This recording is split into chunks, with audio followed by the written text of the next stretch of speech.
Dari SMA kelas 2 sudah, saya bisa buka blok, mesin bisa. Dulu saya kuliah itu, saya bengkel jalan begitu. Begini, kalau kita pada aden kalau macam don pergi mau bantu-bantu di bengkel di pendatang, nanti tolak. Oh, kenapa belum bisa tolak? Kebanyakan begitu. Alasan mereka tolak? Tidak tahu, itu berapa. Tapi kebiasaan mereka itu tolak. Betul. Nah, juga pernah alami seperti itu. Iya. Itu di mana? Di Nabire sini kah? Di ini Jayapura. Oh, di Jayapura. Di bengkel Cina satu. Mungkin lu lihat kumis panjang jadi kan?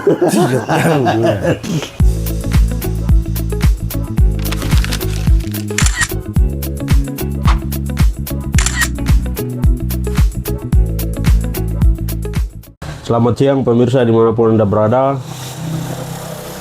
Saat ini Viro TV kembali lagi bersama dengan salah seorang tamu anak muda yang bertalenta, dan di sini beliau punya bengkel dan kami akan mewawancarai bagaimana dia memulai membuka bengkel dan bertahan hingga saat ini. Namun sebelumnya, ini perkenalan dulu nih. Baik, atas waktunya, perkenalkan nama saya Ferdinand Nusadi. Ya. Amatan SMA tahun 2017. Ya. Kalau perguruan tinggi 2020. Di perguruan mana? Di Fakultas Hukum. Kampus Uncil. ini luar biasa. Orang hukum kerjanya di bengkel. Bakat. Oke. Baik. Pemirsa sekalian, saya penasaran ini. Ini kita super kenalan dan Pak Ciadi ini dia jurusan di hukum, tapi kenapa sampai dia bisa jadi tertarik dengan dunia otomotif? Bisa ceritakan sedikit apa yang buat Pak Ciadi ini tertarik sampai bisa buka bengkel ini? Baik, terima kasih. Pas waktu saya SMA itu, SMA, SMP, itu kebanyakan saya main di bengkel. Dulu kan saya dari Watiai ke Wagete ini pas saya SMP. Di Wagete? Iya. Itu kan saya punya sepeda satu ada. Ya. Jadi sering saya tinggal di bengkel. Pas waktu itu dari SMP kelas 3, saya punya motor satu ada. Ya. Motor satu ada, jadi kadang saya pulang itu saya bongkar sendiri. Saya lihat pas dong ada perbagi di bengkel itu. Saya lihat saya curi sedikit, saya bongkar sendiri, pasang kembali lagi. Begitu sampai dari SMA kelas 2 sudah. Saya bisa buka blok, mesin bisa. Jadi saya anggap saja sudah itu saya tahu. Jadi saya lanjut SMA sudah saya dalam berbagi. Lalu 2017 saya selesai SMA, lalu saya lanjut kuliah. Saya lanjut kuliah itu dulu dari Jayapura. Saya langsung kumpul kunci untuk buka-buka motor. Iya, buka motor. Lain saya bawa dari sini. Nabire ke Jayapura ya. Pas dari bandara dong tanya, ini kau bawa untuk apa? Tidak, saya bawa karena saya biasa berbagi motor. Sampai sempat dong mau buang, saya bilang tidak usah. Baru dong tes tinggal. Saya bawa ke Jayapura, dari Jayapura banyak yang tahu tuh, dia biasa berbagi dari SMP su kenal. Terutama anak-anak yang dari Deyai, Paniai dan Dogiai itu mereka sudah kenal itu. Yang dari dia yang kebanyakan kenal. Sehingga tiba di Jayapura bagaimana? Mereka kontak melalui apa? Kadang dong inbox. Dinan motor rusak jadi kok ke tempat ini. Jadi dulu saya kuliah itu Saya bengkel jalan begitu. Ya, keliling-keliling. Iya. Wah, luar biasa. Saya bawa tas, pulang kampus. Iya. Pulang kampus, saya peralatan, saya ke tempat dan dong panggil. Kadang dong bawa data. Tinggal di mana di Jayapura? Di Kota Raja luar. Oh, di Kota Raja. Perumahan PU situ. Sekretariat PU. Sekretariat JPU di Kota Raja dalam ya? Luar. Jadi cita-cita waktu kecil sebenarnya apa? Apakah cita-cita menjadi seorang yang punya bengkel atau cita-citanya apa bisa? Iya kayak gitu. Dari kecil memang punya cita-cita. Iya. Tapi kenapa kuliah ambil fakultas hukum? Waktu itu saya cita-cita memang saya jadi mekanik karena dulu saya salah ambil jurusan itu ada, maksudnya tidak ada kakak yang temani saya untuk daftar begitu, jadi jurusan yang ada sudah saya langsung ambil. Pas Uncen buka pendaftaran, kemudian ada jalur untuk fakultas hukum, sudah saya langsung ambil itu karena kita antrean kan malam tuh, satu hari satu malam situ. Oh, di kampus Uncen. Jurusan yang lain semuanya tutup. Full. Jadi terpaksa ambil fakultas hukum. Terpaksa saya langsung ambil. Nah, setelah di kuliah berapa tahun di kampus Uncen? 4 tahun. Ya. Jadi selama 4 tahun itu tugasnya apa? Selain kuliah? Saya kalau jam kuliah saya ke kampus. Ya. Kalau libur kah, macam pulang kampus begitu, saya lebih banyak fokus ke mesin. Ya. Jadi kalau ada tugas itu baru kerja tugas. Selesai itu baru salah tuh lagi motor lagi. Jadi setelah selesai tahun 2000 berapa? 20 itu kemana? Dulu saya bengkel sebelah, tapi dari 2020 saya langsung ke sini. Nabire. Ya, saya punya niat, saya buka bengkel. Itu saya bawa kunci itu, ini semuanya itu saya bawa dari Jayapura. Pakai kapal atau pesawat lagi? Kapan? Saya pikir pakai pesawat lagi. Sudah, saya bawa dari sebelah 2020, saya cari lokasi sini sulit. 2 tahun ini saya cari lokasi ini. Yang pertama, lokasi di Kodim situ. Ya. Saya mau bangun kayu, bahan, semua sudah lengkap. Baru saya mau pasang fondasi, yang punya lokasi bilang, tidak usah. Dong ada masalah, jadi saya pindah lagi. Pindah kemana lagi? Ke Kali Nabire situ. Dari Kali Nabire situ, yang punya lokasi dong ada masalah lagi. Saya pindah lagi. Kayu-kayu itu semuanya saya pakai trek bawa lagi. Ke Kali Bobo, dari Kali Bobo, pas Pertamina depan situ. Dong ada masalah lagi. Baru terpaksa bawa ke sini lagi. Baru ini yang ke tempat yang keempat. Oh, tempat yang keempat baru jadi Iya. Di sini. Iya. Dari bangunan ini milik siapa sebenarnya? Teman satu. Dia jadi komunikasi dengan teman lalu dia setuju. Iya. Setuju untuk buka bengkel di sini. Iya. Karena ini bukan dakas tinggal begitu ya, tapi sewa begitu. Oh. Sudah berapa bulan atau tahun? Buka bengkel sih. Iya. Sudah 2 minggu, sudah jalan 2 minggu. Iya. Jadi ada berapa orang yang kerja di sini? Yang kerja sini. Iya. Di sini bukan individu saya sendiri, tapi kelompok. Oh. Maksudnya anak-anak yang saya aja juga banyak juga. Dari Jayapura, dari sini yang ada bantu 5 orang. Oh. Tapi sementara kalau macam peralatan bengkel masih belum isi juga. Jadi ini semua belajar mendadak ini ya? Iya. Otodidak semua. Baik, benar sih. Tapi luar biasa ilmu ini. Itu kalau naik sendiri belajar berapa tahun itu? Untuk maksudnya apakah selain dari melihat langsung praktek, apakah ada pelajari di buku-buku di internet terkait dengan dunia otomotifnya atau tidak? Iya. Kalau macam saya belajar itu, kalau macam apa yang saya lupa itu baru saya buka HP. Oh, belajar kembali lagi lihat lagi. Karena satu motor Mio ini metikin saja dari dalam 1 tahun punya, nanti ke tahun depannya nanti akan rubah dia sistem mesinnya. Oh. ya. Bukan sistemnya sama saja jalan motor itu sampai selama dia. Jadi ada perubahan-perubahan.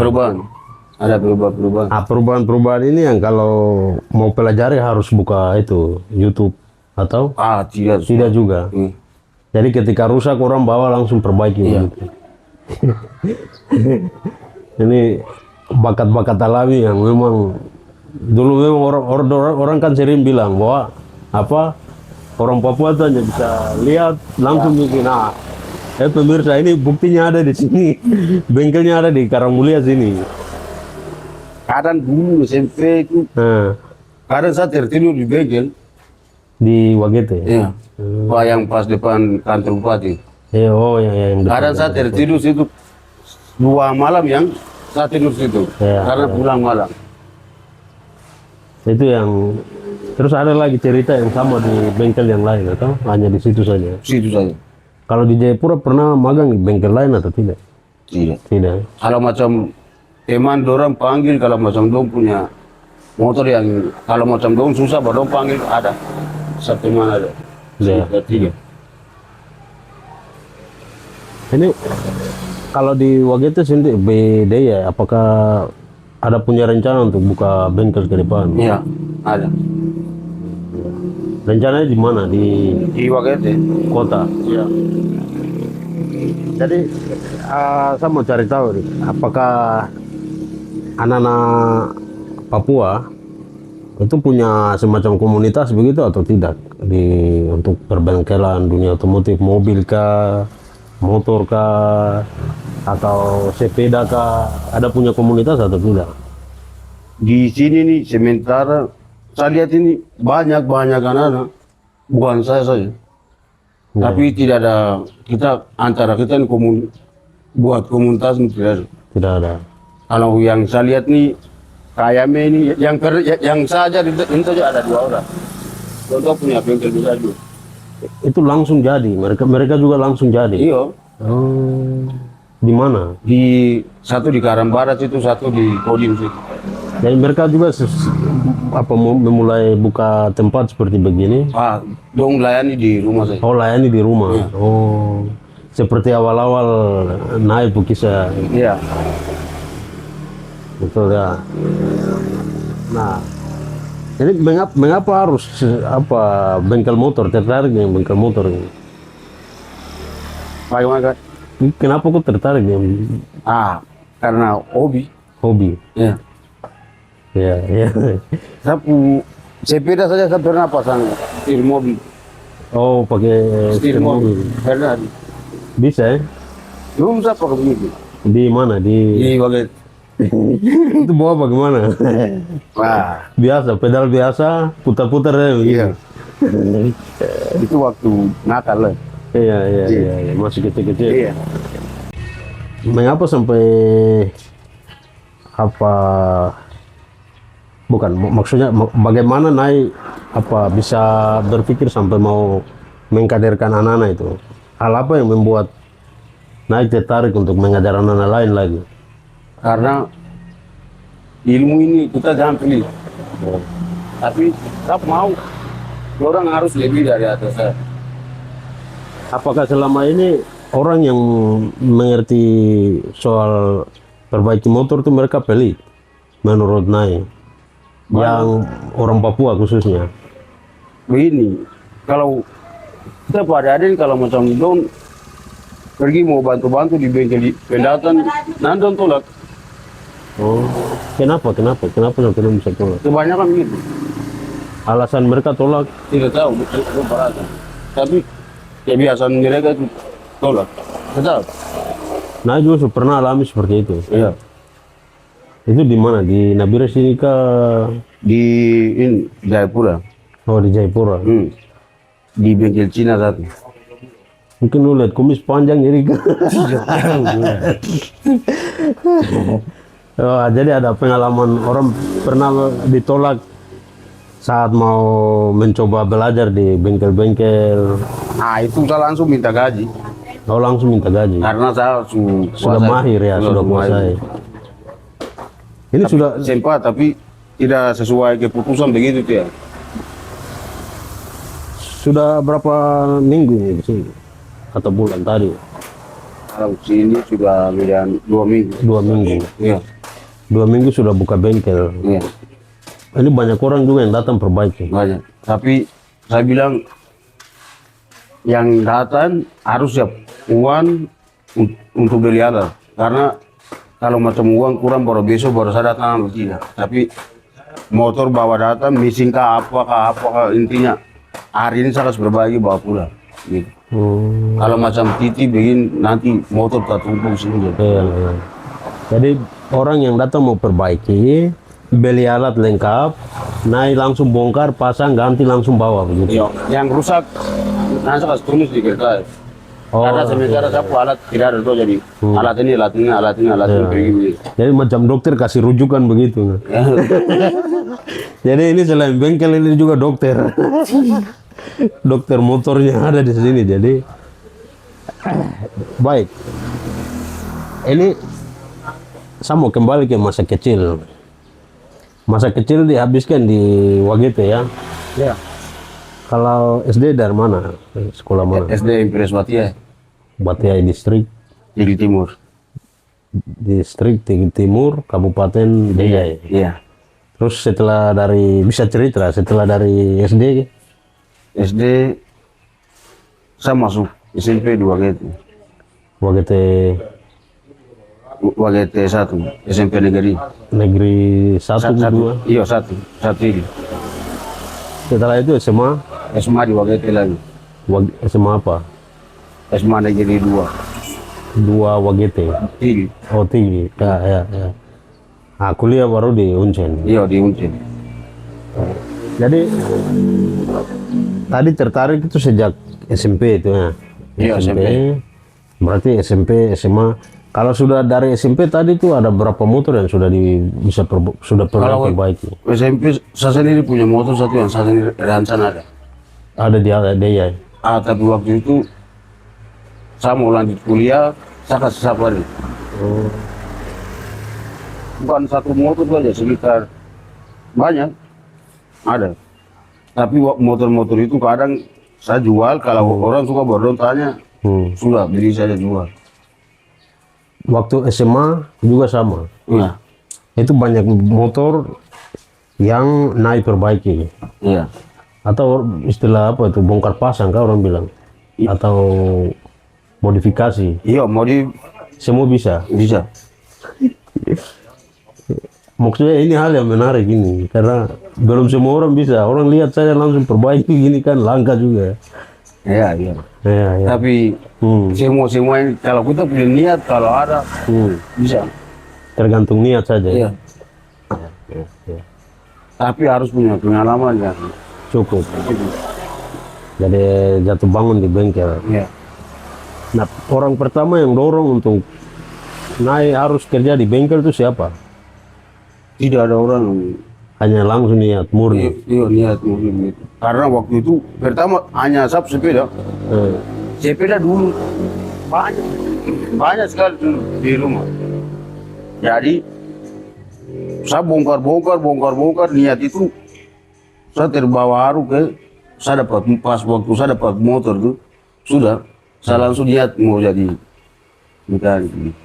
Untuk pakai bongkar ini motor bengkel. Sepeda lagi saya bisa. Nanti motor lagi saya bisa begitu. Muncul. Ini target pesawat juga bisa. Oke. Nah, kemudian harapan ke depan seperti apa? Harapan ke depan nih banyak ya ini, tapi yang tahu hanya Tuhan. Bukan Tuhan tahu, tapi nanti bengkel 3 kah 4 untuk saya buka begitu. Harapan ke depan ingin buka bengkel lebih banyak lagi dengan peralatan yang lengkap. Iya. Luar biasa ini. Tadi Pak Jadi ini sendiri sudah sampaikan bahwa kalau kita punya niat pasti ada jalan. Iya. Semua tergantung niat.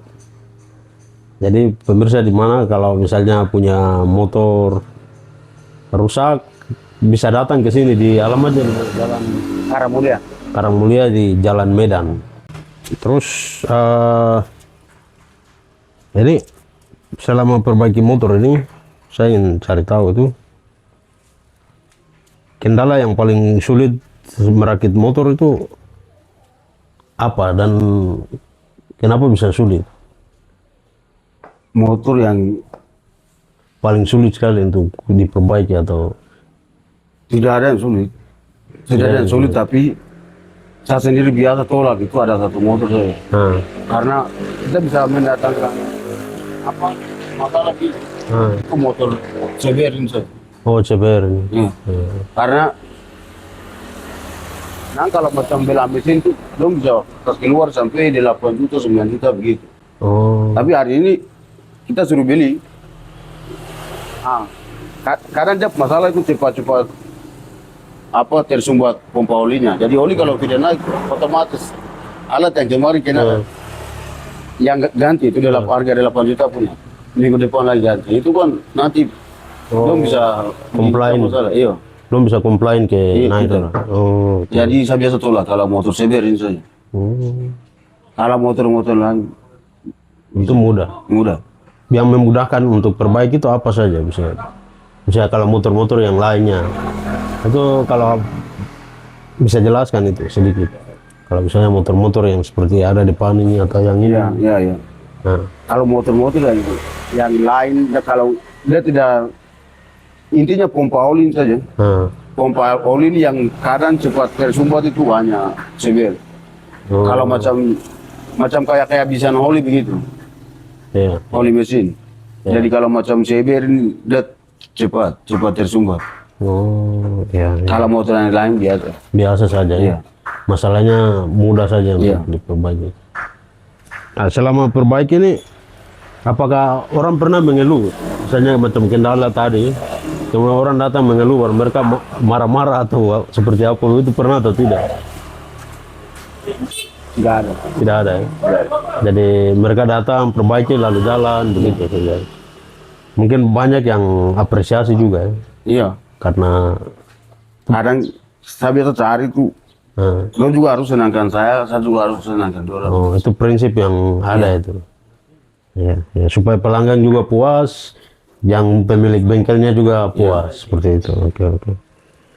Nah, ini dari berdasarkan pengalaman sejak SMP sampai sekarang ini, nah mungkin bisa bagi semacam tips atau dari pengalaman yang naik buat untuk bengkel-bengkel pemula ini, apa yang harus mereka lakukan?